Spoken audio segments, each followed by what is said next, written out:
warahmatullahi wabarakatuh. Teman-teman, selamat datang di podcast kali kita hari ini. Aku Nurama Maudi, aku nggak sendirian. Di sini ada teman aku. Tidak rahmatullah.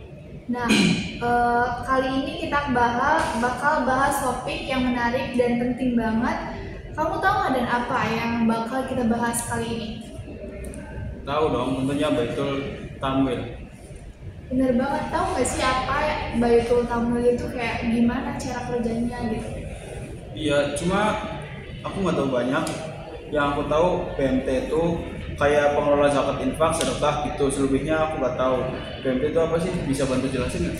Bisa banget. Jadi teman-teman, BMT itu adalah lembaga keuangan mikro yang berbasis syariah. Nama lengkapnya Baitul Mal wa Tamwil, yang artinya rumah harta dan pengembangan harta. Jadi BMT itu punya dua fungsi. Yang pertama adalah Baitul Mal dan yang kedua adalah Baitul Tamwil.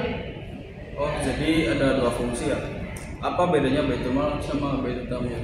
Nah, kalau Baitul Mal sendiri itu seperti apa yang kamu jelasin tadi, tentang mengelola zakat, infak, sedekah, dan dana sosial lainnya. Dana itu kemudian disalurkan kepada orang yang membutuhkan, misalnya kayak fakir miskin dan kegiatan sosial lainnya. Sedangkan kalau Baitul Tamwil adalah bagian yang memberikan pembiayaan usaha mikro dan kecil dengan prinsip syariah seperti tanpa bunga dan menggunakan sistem bagi hasil. Oh, jadi BMT itu bukan cuma tempat pengelola dana sosial ya, tapi juga menabung dan minjem uang biasa membantu usaha kecil. Benar banget, BMT itu hadir sebagai solusi untuk masyarakat yang ingin mendapatkan pembiayaan yang adil dan sesuai dengan nilai Islam. Jadi, masyarakat kecil dan pelaku usaha mikro itu bisa berkembang tanpa harus terjerat sistem bunga yang dilarang dalam Islam. Kalau gitu, BMT ini sangat membantu ya untuk meningkatkan kesejahteraan masyarakat.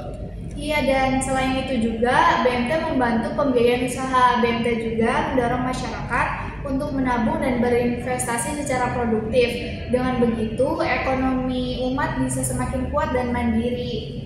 Menarik. Lalu, gimana cara masyarakat bisa gabung atau menggunakan layanan BMT?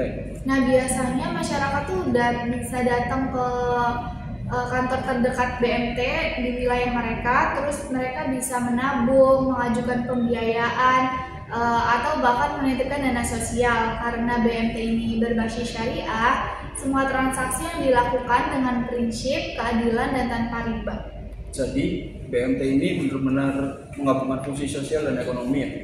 Iya, benar banget.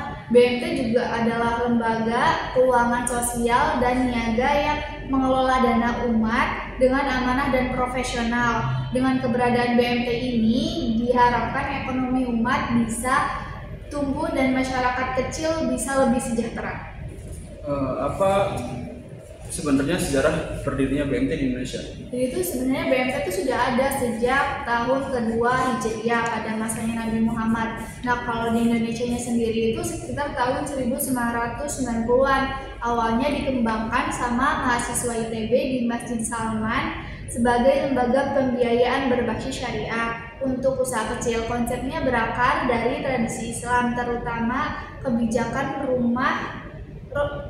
Rasulullah SAW dan para khalifahnya dalam mengelola ekonomi umat melalui lembaga seperti Baitul Mal yang berfungsi sebagai pos penyimpanan dana umat secara transparan dan berorientasi kesejahteraan.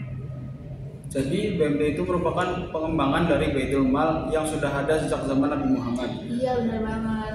Terima kasih Maudi atas penjelasannya. Sekarang aku jadi lebih paham tentang BMT dan manfaatnya. Sama-sama Jidan, semoga informasi ini juga bermanfaat untuk teman-teman yang mendengarkan podcast ini. Oke teman-teman, itu obrolan kita tentang Baitul Mal dan Baitul Tamwil.